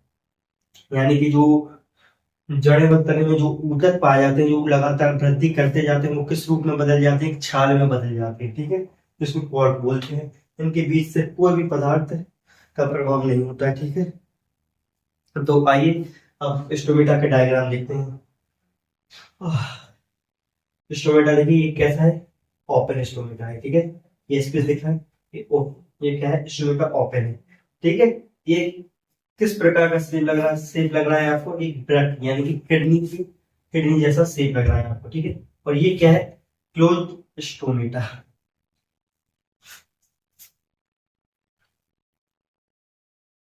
Close stomata. अगर आपको दिख नहीं रहा होगा तो हम बोल भी दिया है, ठीक है, इतना कोई वो वाली बात होगी। तो आइए देखते हैं अब, जो इसमें जो ओपन स्टोमेटा है, ये क्लोज स्टोमेटा है, तो इसमें नेमिंग है, ठीक है, देखते हैं। ये सब में देख रहे हैं आप, ऊपर एक पॉइंट पाया जा रहा है। क्या एक पॉइंट पाया जा रहा है, जो मोटा, जो आपको डार्क डार्क दिख रहा है, वो क्या है, न्यूक्लियस है, ठीक है। और जो आपको ये छोटे छोटे पॉइंट है, ये थोड़े स्प्लिट पॉइंट पाए जा रहे हैं, वो क्या है, क्लोरोप्लास्ट, ठीक है। और ये आपको अंदर देख रहे हैं, ये क्या है, वैक्यूम। वैक्यूम का काम करते हैं। अब देखिए ये गार्ड सेल, तो हम यहाँ पे पढ़ के आए थे, कहाँ पे, एक वृक्क के आकार की गार्ड कोशिकाएं होती हैं। देखिए वृक्क के आकार की गार्ड कोशिकाएं, ठीक है, गार्ड सेल, और फिर उसके ऊपर क्या है, सेल वॉल। अब देखिए बाहर से अंदर को जाते हैं, सेल वॉल, ठीक है, सेल वॉल के अंदर क्या है, क्लोरोप्लास्ट, क्लोरोप्लास्ट के मतलब, और उसके अंदर, जिन्हें बोले क्लोरोप्लास्ट के अंदर, क्लोरोप्लास्ट के अंदर यानी कि वैक्यूल है, फिर वैक्यूल के ऊपर न्यूक्लियस है, ठीक है। ये क्या है, हो गया, ये क्लोज स्टोमेटा हो गया। इसका वर्क क्या होता है, CO2 O2 को आदान प्रदान करता है एटमॉस्फेयर से, ठीक है, पानी को बाहर जाने से रोकता है। या एक स्टोमेटा ही होता है जो पेड़ को बचाए रखता है। कैसे कैसे इस परिस्थिति में, जैसे कि आप रेगिस्तान में देख लीजिए, जो पेड़ होते हैं, जैसे पत्ती वाला पेड़ हो, तो वहां पे पानी की कमी रहती है, पानी की कमी रहती है, तो आप देखते हैं कि वो हरा भरा कैसे रहता है। वो इस वजह से हरा भरा रहता है कि जो स्टोमेटा होता है, यानी कि जो एपिडर्मिस के ऊपर जो स्टोमेटा होता है, वो अपना जो गेट है, जैसे गेट है, देखिए वो अपना स्टोमेटा बंद कर लेता है, ताकि पानी बाहर नहीं जा पाता है, ठीक है। तो इसी वजह से जो रेगिस्तान में पेड़ पौधे रहते हैं, वो हरे भरे रहते हैं, ठीक है। स्टोमेटा का बहुत बड़ा रोल होता है, ठीक है, पेड़ को हरा भरा बनाने में, ठीक है। तो आइए अब हमारा नेक्स्ट टॉपिक क्या रहेगा, नेक्स्ट टॉपिक रहेगा पारक, सहायक ऊतक, ठीक है, सहायक ऊतक के बारे में पढ़ेंगे अपन, ठीक है। तो आइए अब सहायक ऊतक पढ़ते हैं, ठीक है। सहायक ऊतक यानी कि सपोर्टिंग टिश्यू, ठीक है। सहायक ऊतक कितने प्रकार के होते हैं, पैरेन्काइमा टिश्यू, ठीक है, इसकी हिंदी और इंग्लिश एक ही होती है, ठीक है। Parenchyma tissue, collenchyma tissue, sclerenchyma tissue, ठीक है। आई वो आपको समझ में याद दिख रहा है होंगे अच्छे से, ठीक है। और नहीं भी दिख रहा हूँ तो हम बोल भी रहे हैं और आपको समझा भी रहे हैं अच्छे से, तो आप नोट्स में भी देख सकते हैं अच्छे से, ठीक है। अब देखिए फर्स्ट क्या है अपना सहायक टिश्यू में, एक पैरेन्काइमा, पैरेन्काइमा के बारे में पढ़ते हैं पहले, ठीक है। ये जीवित कोशिकाओं से मिलकर बना होता है, कैसे, जीवित कोशिकाओं से मिलकर बना होता है, ठीक है। ये गोल अंडाकार बहुभुजीय व लंबी होती है, यानी कि इनकी कोशिका कैसे होती है, ये पैरेन्काइमा कैसा होता है, गोलाकार हो सकता है, अंडाकार भी हो सकता है, बहुभुज यानी ब्रांचेस भी हो सकता है, ठीक है। और ये लंबी होती है, ठीक है, लंबी होती है पैरेन्काइमा, ठीक है। कोशिका भित्ति पतली व कोशिका द्रव संघन होता है, यानी कि कोशिका भित्ति होती है, कोशिका भित्ति सॉरी, तो पैरेन्काइमा में कोशिका भित्ति होती है ना, कोशिका भित्ति पतली होती है, और जिसमें कोशिका द्रव्य है वो कैसा होता है, गाढ़ा भरा हुआ रहता है, ठीक है। कोशिका के मध्य में एक वैक्यूल पाया जाता है, जो कि हम पढ़ के आए, पादप कोशिका में क्या होता है, वैक्यूल, ठीक है, वैक्यूल पाया जाता है। इसके कारण देखिए, भोजन के भोजन को इकट्ठा करता है, ठीक है, क्या करता है, भोजन को इकट्ठा करता है, यांत्रिक मजबूती प्रदान करता है, यांत्रिक यानी कि अंदर से मजबूती प्रदान करता है। पौधे के अपशिष्ट पदार्थ, पौधे के अपशिष्ट पदार्थ जैसे कि गोंद हुआ, गोंद हुआ, रेजिन हुआ, ट्रेन हुआ, को इकट्ठा करता है, ठीक है। जैसे पौधे में आपने देखा होगा कि पौधा क्या करता है, जैसे फल होता है उसका, तो उसमें से क्या निकलता है, गोंद निकलती है, एक लिक्विड निकलता है। ऐसे पदार्थों को क्या करता है, पैरेन्काइमा इकट्ठा करता है। अब क्या देखेंगे इसके पैरेन्काइमा के, और उसके पैरेन्काइमा के हम रूपांतरण देखेंगे पैरेन्काइमा का, ठीक है।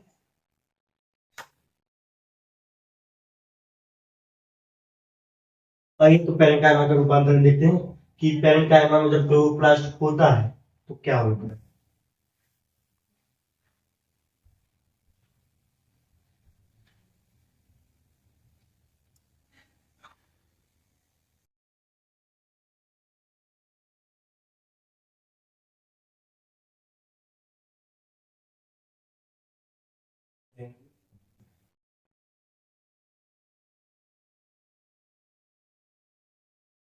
जब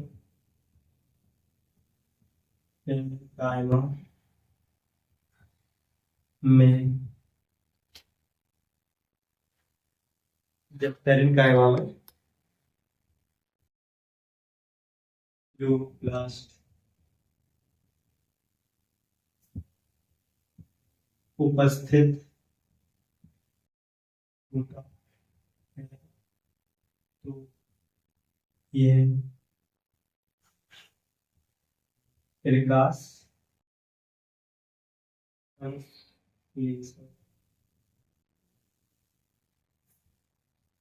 में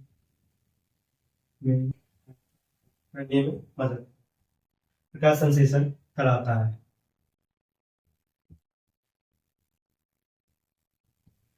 ठीक है,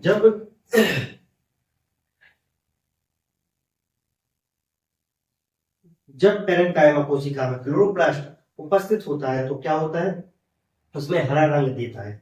किसके द्वारा? क्लोरोप्लास्ट के द्वारा। और जब क्लोरोप्लास्ट उपस्थित होता है तो क्या होता है? जब क्लोरोप्लास्ट उपस्थित होता है तो क्या होता है?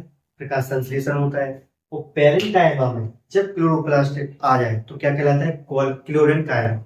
ये क्या? क्लोरेंकाइमा कहलाता है। ठीक है, पेरेंकाइमा में जब क्लोरोप्लास्ट उपस्थित होता है तो उसको क्या बोलते हैं? क्लोरेंकाइमा बोलते हैं। चलिए तो आप एक नए टॉपिक के ऊपर जाते हैं। ठीक है, जो टॉपिक का नाम रहेगा हमारा क्लोरेंकाइमा। ठीक है, तो कैसे हैं आप? तो आइए हम क्लोरेंकाइमा देखें। क्लोरेंकाइमा देखेंगे आप। ठीक है, पेरेंकाइमा के बाद क्लोरेंकाइमा देखेंगे, फिर उसके बाद स्क्लेरेंकाइमा, फिर आपका जो सिंपल परमानेंट टिश्यू था ना वो खत्म हो जाएगा। तो इसके बाद क्या आएगा? सॉलिड। ठीक है, क्लोरेंकाइमा देखेंगे तो क्लोरेंकाइमा क्या होता है? पेरेंकाइमा के समान होता है। ठीक है, ये कैसा होता है? पेरेंकाइमा के समान होता है। ठीक है, कैसा? जीवित रहता है, जीवित कोशिकाएं हैं। ठीक है, और इसमें क्लोरोफिल उपस्थित रहता है। ठीक है, इसमें क्लोरोफिल उपस्थित रहता है। पतली कोशिका वृत्ति होती है इसमें। कैसे होती है कि क्लोरेंकाइमा में पतली कोशिका वृत्ति होती है। ठीक है, उसके स्थान इस पर अनुपस्थित रहता है। यानी कि जो हमने आपको बताया था कि इसमें कैसे सेल पाई जाती है, जकड़ी हुई सेल पाई जाती है ताकि इनके बीच में कोई स्थान नहीं बचा है। ठीक है, उसके स्थान अनुपस्थित रहता है। बाहर त्वचा कहाँ पे पाया जाता है? ठीक है, एक मेन पॉइंट है कि क्लोरेंकाइमा कहाँ पे पाया जाता है। ये एपिडर्मिस, जो एपिडर्मिस लेयर होती है ना, उसके नीचे पाया जाता है। ठीक है, तो इसका कार्य देख लीजिए, यांत्रिक शक्ति प्रदान करता है। पेरेंकाइमा भी यांत्रिक शक्ति प्रदान कर रहा था। ठीक है, और इसमें जो क्लोरोफिल है, जो अभी आपने देखा कि क्लोरोफिल उपस्थित रहता है पेरेंकाइमा में, तो क्लोरोफिल उपस्थित रहता है तो इसमें किस चीज का निर्माण होता है? क्लोरोफिल के द्वारा। ठीक है, शर्करा और स्टार्च का निर्माण होता है। ठीक है, क्लोरोफिल के द्वारा। ठीक है, तो अब देखिए स्क्लेरेंकाइमा, देखिए स्क्लेरेंकाइमा लास्ट वाला भाग है आपका सही। ठीक है, सिंपल टिश्यू में लास्ट टाइप है। दो प्रकार के होते हैं, एक फाइबर और एक स्क्लेराइड्स। ठीक है, कैसा? एक फाइबर और स्क्लेराइड। आपसे पूछ लिया जाएगा कि स्क्लेरेंकाइमा कितने प्रकार के होते हैं, तो आप यानी दो प्रकार के होते हैं, फाइबर एक स्क्लेरेंकाइमा। और फिर स्क्लेरेंकाइमा के बारे में कुछ पॉइंट लिख देंगे। ठीक है, कोशिका लंबी व सक्रिय होती है। कैसे? कोशिका लंबी व सक्रिय होती है। ठीक है, कोश के स्थान अनुपस्थित रहता है। जैसे कि हम और पहले के दो टाइप्स में देख के आए कि अनुपस्थित था स्थान, ऐसे बिल्कुल सेम इसमें भी है, जीव द्रव्य में रहित होता है। और एक ये मेन पॉइंट आया है। ठीक है, कि अभी आपने क्लोरेंकाइमा और पेरेंकाइमा देखे थे तो वो कैसा था? जिंदा कोशिकाएं थी। ठीक है, कैसे? जिंदा, क्योंकि इसमें कोशिका द्रव्य पाया जा रहा था। लेकिन स्क्लेरेंकाइमा क्या है? मृत कोशिका है। ठीक है, मृत टिश्यू है। ठीक है, क्योंकि इसमें जीव द्रव्य नहीं पाया जाता है। ठीक है, ये एक अच्छा पॉइंट है, जीव द्रव्य रहित रहता है। ठीक है, लिग्निन कोशिका भित्ति को मोटा करता है। तो स्क्लेरेंकाइमा होती है ना, जो उसकी स्क्लेरेंकाइमा की जो कोशिका भित्ति रहती है उसको मोटा कौन करता है? लिग्निन। ठीक है, एक ये पॉइंट रहा ना, जीव द्रव्य रहित रहता है, ये एक मेन पॉइंट है इसका स्क्लेरेंकाइमा की, क्योंकि ये एक मरा हुआ ऊतक है। ठीक है, तो किस द्वारा? क्योंकि इसमें जीव द्रव्य नहीं पाया जाता है। ठीक है, तो चलिए अब हम जो हम अभी पढ़ के आए ना, पेरेंकाइमा, क्लोरेंकाइमा और स्क्लेरेंकाइमा, अब तीनों में डिफरेंस देखते हैं ताकि आपको थोड़ी और अच्छे से क्लियरिटी हो। ठीक है,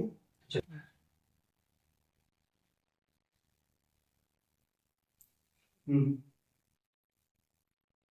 तो आइए स्टार्ट करते हैं।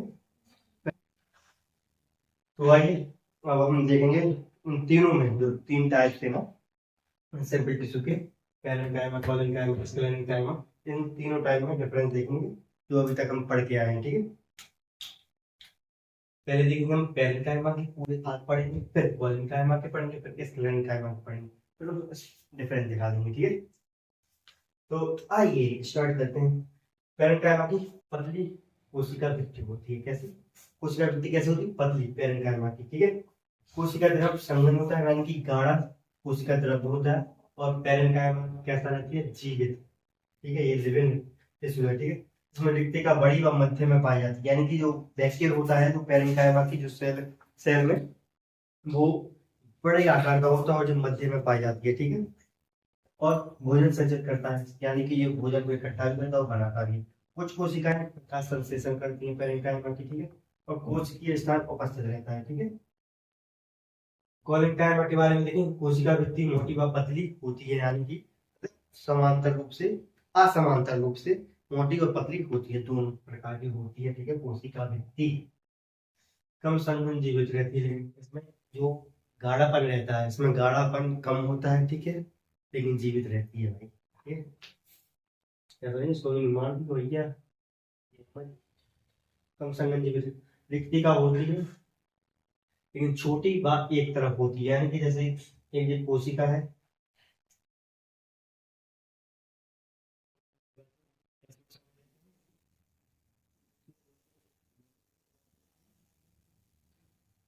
अरे हाँ, थोड़ा बहुत छिप गया था कपड़े से। तो जैसे कि देखिए, एक कोशिका, दो कोशिका है। ठीक है, इसमें क्या पाया जा रहा है? जो वैक्यूल है, रिक्ति का क्या पाया जा रहा है? वो मध्य में कोई बड़ा पाया जा रहा है, और इसमें देखिए यहाँ पे रिक्ति का छोटी और एक तरफ पाया जा रहा है, एक छोटी और एक तरफ पाया जा रहा है। ठीक है, समझ रहे ना आप?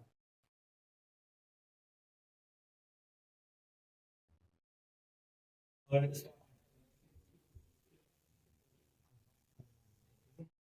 का संश्लेषण करती है, जैसे कि ये करती है, ऐसे कि ऐसे ही करती है। ठीक है, बस वो जो कोशिका में जो स्थान होता है, कोशिकीय स्थान होते हैं बगल में, वो अनुपस्थित रहता है। ठीक है, इसमें हम क्या है, मैं देखेंगे मोटी कोशिका वृद्धि होती है, वो किसके द्वारा होती है? और लिग्निन के इकट्ठे होने के कारण होती है। और इसमें कोशिका द्रव्य होता है, वो कैसा रहता है? अनुपस्थित, इसलिए इसको मृत घोषित कर दिया जाता है। और इसमें अनुपस्थित रहती है। ठीक है, उसमें रिक्तिका यानी कि बैक्यूल, बैक्यूल उसमें अनुपस्थित रहता है स्क्लेरेन्काइमा में। ठीक है, लंबी होती है, लंबी और सक्रिय होती है, और अनेक आकार होते हैं, लेकिन उनका जन्म ये कोशिका की रिक्ति को मोटा करता है। ठीक है, प्रकाश संश्लेषण नहीं करती है। ये देखिए, ये दोनों प्रकाश संश्लेषण कर रही थी, लेकिन ये नहीं कर रही। और इसमें कोशिका स्थान उपस्थितता इन दोनों में रहती है। ये छोटे छोटे डिफरेंस हैं जो आपको याद रखने हैं। ठीक है, तो आइए अब हम इसमें क्या करते हैं, सॉलिड परमानेंट टिश्यू पढ़ते हैं, स्टार्ट करते हैं, और आपका ये चैप्टर खत्म होने की कगार पे आ जाएगा, क्योंकि 50% चैप्टर आपका खत्म हो जाएगा यहाँ पे। चलिए, तो चलिए आइए बब्बर लोग करते हैं हम जटिल स्थायी ऊतक के बारे में पढ़ना शुरू। इसको क्या बोलते हैं इंग्लिश में? माने कि इसकी इंग्लिश मीनिंग क्या है? Solid permanent tissue. ठीक है, वे ऊतक जो दो या दो से अधिक प्रकार की कोशिकाओं से मिलकर बनते हैं, यानी कि वे ऊतक जो दो या दो से अधिक प्रकार की कोशिकाओं से मिलकर बने होते हैं, जिन्हें जटिल स्थायी ऊतक कहते हैं। और यह दो प्रकार के होते हैं, कौन से? Xylem and phloem. कौन से? Xylem and phloem. ठीक है, तो आइए एक बार और देखते हैं जटिल स्थायी ऊतक। वे ऊतक जो दो या दो से अधिक कोशिकाओं से मिलकर बने होते हैं, ठीक है, उन्हें क्या बोलते हैं? जटिल स्थायी ऊतक बोलते हैं। और ये दो प्रकार के होते हैं, जाइलम एंड फ्लोएम। ठीक है बबुआ लोग, आप समझ गए होंगे। तो अब क्या देखेंगे आप? ये दोनों मिलकर संवहन ऊतक का निर्माण करते हैं, जिसको इंग्लिश में क्या बोलते हैं? Vascular tissue. ठीक है, वेस्कुलर टिश्यू में क्या आ जाता है भाई? जाइलम एंड फ्लोएम आ जाता है। अगर आपसे कोई बोले कि जाइलम टिश्यू क्या है, तो जाइलम नहीं, xylem sorry, xylem vascular tissue क्या है, तो आप उसमें क्या बताएंगे कि वेस्कुलर टिश्यू में जाइलम एंड फ्लोएम आ जाता है, ठीक है, जो कि संवहन का कार्य करवाता है, ठीक है। इसमें तो आइए पहला देखेंगे, अपन जाइलम देखेंगे, फिर इसके बाद फ्लोएम देखेंगे, फिर उसके बाद डिफरेंस देखेंगे, और आपके पादप ऊतक पूरा खत्म हो जाएगा, फिर इसके बाद जंतु ऊतक आएगा। तो चलिए स्टार्ट करते हैं।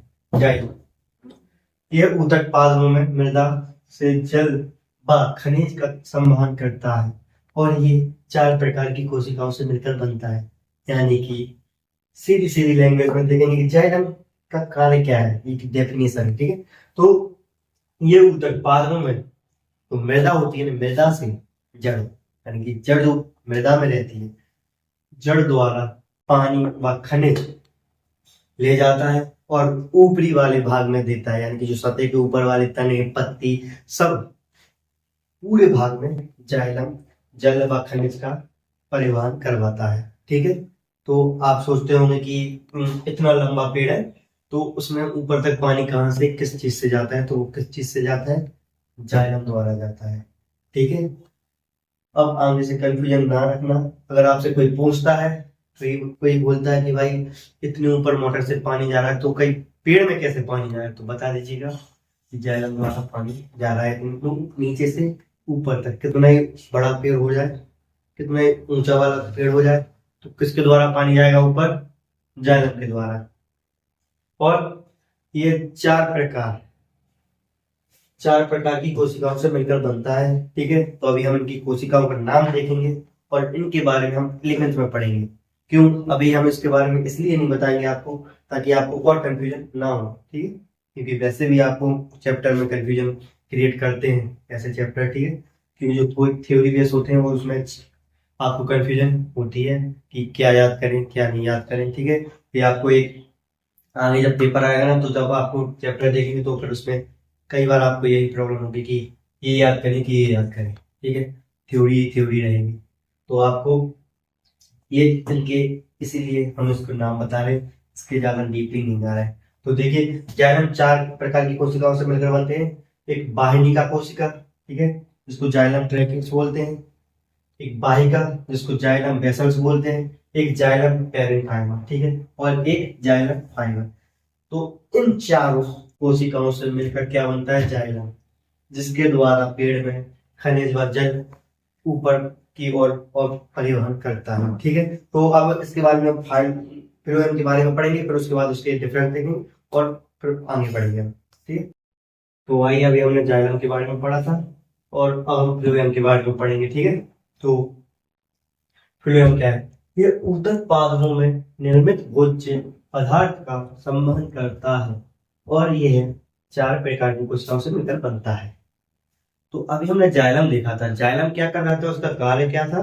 जाइलम मिट्टी, मतलब जो सतह रहती, सतह के नीचे जो मिट्टी रहती, मिट्टी से जो पानी लाता है जड़ के द्वारा, तो जड़ में जो अंदर जाइलम रहता है, जाइलम द्वारा ऊपर वाले भाग में, सतह के ऊपर वाले भाग में पानी पहुंचाता था, ठीक है। अब फाइलम का क्या काम, फ्लोएम का क्या काम है, फ्लोएम का जितने भी जो ऊपर वाला भाग है, जैसे कि देखिए ये पेड़ है, एक पेड़ है और ये जड़ है, ठीक है।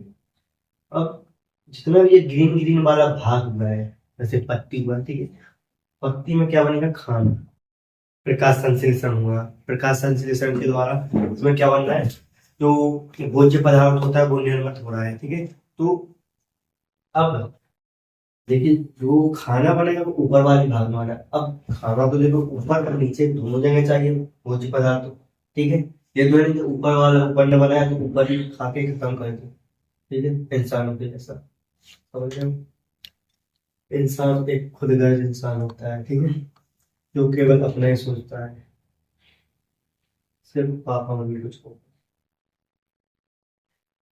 तो इसीलिए जैसे कि हमने देखा था कि जो रूट्स, यानी कि जड़, जड़ से पानी ऊपर किसके द्वारा आ रहा था, जाइलम के द्वारा। अब जो पदार्थ, जो भोज्य बनेगा, यानी कि खाना बनेगा, वो किसके द्वारा जाएगा, फ्लोएम के द्वारा नीचे जाएगा। जो भोज्य पदार्थ है वो कौन नीचे ले जाएगा जड़ों में, फ्लोएम ले जाएगा, ठीक है। जो हमने देखा है उसकी डेफिनेशन भी यही रही, और जो हमने आपको समझा भी दिया अच्छे से, ठीक है। और ये 4 प्रकार की कोशिकाओं से मिलकर बनता है, ठीक है। एक चालनी नलिका है यानी कि सीव ट्यूब, एक सहचारी कोशिका है यानी कि कंपेनियन सेल, ठीक है, ये नाम याद रखिएगा, ठीक है। और फ्लोएम पैरेन्काइम और फ्लोएम रेसे। तो अब इसके डिफरेंस देखेंगे, ठीक है। फ्लोएम और जाइलम में डिफरेंस देखेंगे, और आपका पादप ऊतक यहीं पे समाप्त हो जाएगा, ठीक है। तो आइए अब जल्दी से जल्दी इसके डिफरेंस देखते हैं। तो आइए पादप ऊतक का लास्ट टॉपिक जो अभी हम कुछ ही समय पढ़ना स्टार्ट कर रहे होंगे। तो आइए जाइलम और फ्लोएम के बारे में देखेंगे डिफरेंस। तो जाइलम और फ्लोएम में डिफरेंस क्या है? मृत कोशिकाएं होती हैं जाइलम में, ठीक है, क्योंकि इसमें कोशिका द्रव्य नहीं पाया जाता, इसलिए इसको मृत घोषित कर दिया गया है। और फ्लोएम के बारे में बाद में पढ़ेंगे, पहले जाइलम के बारे में पढ़ेंगे। कोशिका भित्ति मोटी होती है, किस लिए होती है? वो इसलिए होती है, लेकिन कोशिका भित्ति को मोटी कर देता है, और कोशिका द्रव्य नहीं होता है। तो हमने अभी ये पॉइंट तो पहले ही देख लिया था। ये खनिज और जल का संवहन करती है, ठीक है, जो हम आगे पढ़ के आए हैं। और संवहन केवल एक दिशा में होता है। ये एक नया पॉइंट है, तो आप इसको नोट कर लीजिएगा, ठीक है। आइए एक बार और देखते हैं। मृत कोशिकाएं होती है, कोशिका भित्ति मोटी होती है, लेकिन कोशिका भित्ति को मोटा कर देता है। कोशिका द्रव्य नहीं होता है। खनिज और जल, ये खनिज और जल का संवहन करता है। संवहन केवल एक दिशा में होता है, ठीक है। अब फ्लोएम के बारे में पढ़ेंगे हम। ये कैसा जीवित कोशिकाएं होती है, इसमें कोशिका भित्ति सामान्यतः पतली होती है, यानी कि इसमें देखिए मोटी भित्ति थी, इसमें पतली, एक ही समान, मतलब एक ही जैसी पतली भित्ति रहेगी। कोशिका भित्ति सेल्यूलोज की बनी रहती है, ठीक है। कोशिकीय द्रव्य होता है, इसलिए जीवित है, ठीक है। यह पादप में निर्मित भोजन का संवहन करता है। संवहन ऊपर से नीचे दोनों दिशाओं में होता है। ये देखिए, ये दोनों नए पॉइंट हैं जो डिफरेंस भी दे रहे हैं इसमें। ये देखिए दोनों दिशाओं में हो रहा है, लेकिन ये केवल एक ही दिशा में। ये ऊपर और नीचे दोनों दिशाओं में, ये केवल एक दिशा में। ये मृत कोशिका होती है, ये जीवित कोशिका होती है, ठीक है। ये सामान्यतः पतली होती है, इसकी कोशिका भित्ति, इसकी मोटी होती कोशिका भित्ति। ये लेकिन की कोशिका भित्ति मोटी करता है, लेकिन ठीक है, इसमें सेल्यूलोज की बनी रहती है, ठीक है। कोशिका द्रव्य होता है इसमें फ्लोएम में, लेकिन जाइलम में अनुपस्थित रहता है, ठीक है, समझे। ये खनिज और जल का संवहन करती है, और ये बने हुए पदार्थ यानी कि भोज्य पदार्थ का संवहन करती है। और ये केवल एक ही दिशा में संवहन करवाता है भाई जाइलम, और फ्लोएम संवहन ऊपर नीचे दोनों दिशाओं में करवाता है। तो ये रहा आपका पहला पार्ट। हमारी अभी थोड़ी हेल्थ ठीक नहीं है, जो कि आपको अपने वीडियो में देख रहे हैं, ठीक है। तो आपका पादप ऊतक पूरा हो चुका है, ठीक है। तो अब हम नेक्स्ट पार्ट में मिलेंगे जंतु ऊतक के साथ। जब जंतु ऊतक आपका पूरा हो जाएगा, तो ये आपका चैप्टर पूरा फिनिश हो जाएगा, ठीक है। फिर उसके बाद हम नेक्स्ट टॉपिक पे या नेक्स्ट चैप्टर पे बढ़ेंगे, ठीक है। और एक बार और बता दें कि ये जितना भी अभी मैंने पढ़ाया है और जो हम आगे पढ़ाएंगे नेक्स्ट पार्ट में, तो उसके सभी नोट्स आपको टेलीग्राम पे मिल जाएंगे, जिसकी डिस्क्रिप्शन में लिंक है। अगर अभी तक ज्वाइन नहीं किया है तो ज्वाइन करिएगा। वहां पे आपको हैंड रिटन नोट्स मिलेंगे अच्छे से अच्छे, जो आपको अच्छे से समझ हो, ठीक है। और कोई भी डाउट हो तो आप हमको बताइए। हमारे भैया एक अरुण भैया है जो आपकी सहायता करेंगे, एक हम भी आपकी सहायता करेंगे। बस कोई भी प्रॉब्लम बताइएगा, समझे, ठीक है। तो अगर आपने चैनल को सब्सक्राइब नहीं किया तो सब्सक्राइब कीजिए। और अगर आप पढ़ रहे हैं तो एक अच्छी बात है, और आपका फ्रेंड नहीं पढ़ रहा है वो भी एक अच्छी बात है, लेकिन पढ़ाइएगा उसको, क्योंकि ऐसा दोस्त क्या काम का जो एक पढ़ रहा है दूसरा नहीं पढ़ रहा है, तो एक साथ लेके चल रहे, ठीक है। दोस्त वो होता है जो एक दूसरे को साथ लेके चले पढ़ाई में और सभी मामलों में, ठीक है। तो शेयर कीजिए, लाइक कीजिए एंड सब्सक्राइब कीजिए। तो मिलते हैं नेक्स्ट पार्ट में, बाय।